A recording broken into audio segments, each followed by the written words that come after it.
இடம் கையில எடுத்தவங்க ஒரே ஆள், 2 பேர் பின்ன எடுக்கூடாது.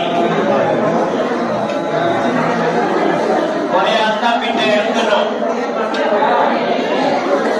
அதுதான் சொல்றேன் சார்.